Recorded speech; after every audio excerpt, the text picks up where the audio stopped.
set up a new file here, you're going to want to say new.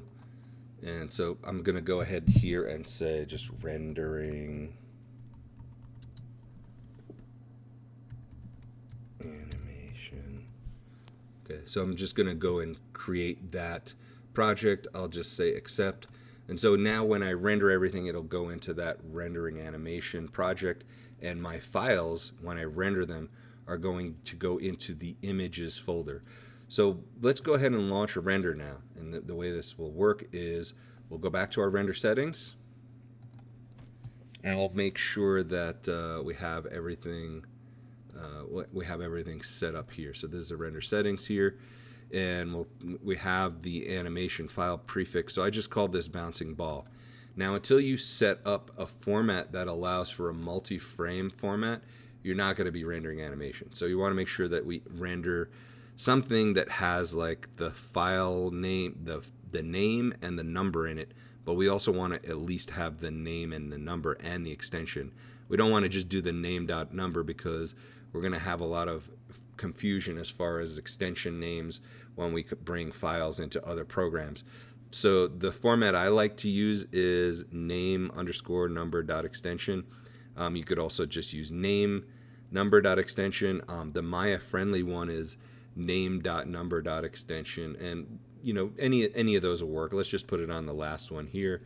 And so you'll notice also we have to define the frame range. So the frame range we want here is going to be, you know, the length of the time slider. So I have 1 to 100. I only have 100 frames. And so there I have frame 1 to 100. I'm going to also have to change my camera, right? So remember, I created a new camera, and we want to change from renderable cameras from the perspective view to the camera 1. Okay, so we're changing to camera 1, and we're using the 1080. Remember, we set that up already. So we're all set to rock and roll here and render this out. Okay, so everything's set. We had our software settings set up to ray tracing, so everything should be good to go. So now what I want to do is go to the render and go to batch render. So you'll notice you can open the options here, but you really don't have to. So it'll allow you to use more than one processor and things like that. I usually just go right to batch render here. And so we'll say continue. It really doesn't matter that I'm using the educational version. And so right now it's launching the render. Now if you want to see progress here, you'll notice that you'll see the little rendering icon here, and it'll look like there's a second copy of Maya opening, but it's really just rendering. This is the rendering engine working. And so you'll notice in the status view here, you'll see sort of the percentage here. It says result, percentage of rendering, and it goes from 0 to a certain percentage there. And so if I go into my status here, so you'll see it's rendering. Now one of the things it's doing right now is it's rendering a Maya IFF. So I probably want to change that too. So look how it's rendering the percentage here. So I really want to bring in a file format that that's preferred by After Effects. You know, I can use this file format, but let's go ahead and cancel the batch render. So in order to do that, I want to go to render and say cancel batch render, and we'll say yes. And so now notice this stopped. I opened up my script, my status window here, and in the script editor, it stopped rendering. So we stopped seeing all the status there. So let's close this up, and we'll go back to render settings. And we'll change this again. So IFF, I probably want to do, I usually like to do something like a TIFF format.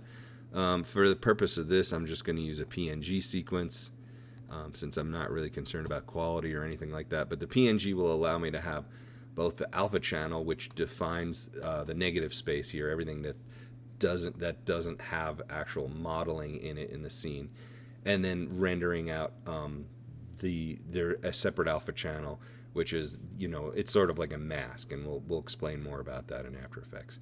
So let's go ahead and relaunch that. So we'll go ahead and do the render and batch render.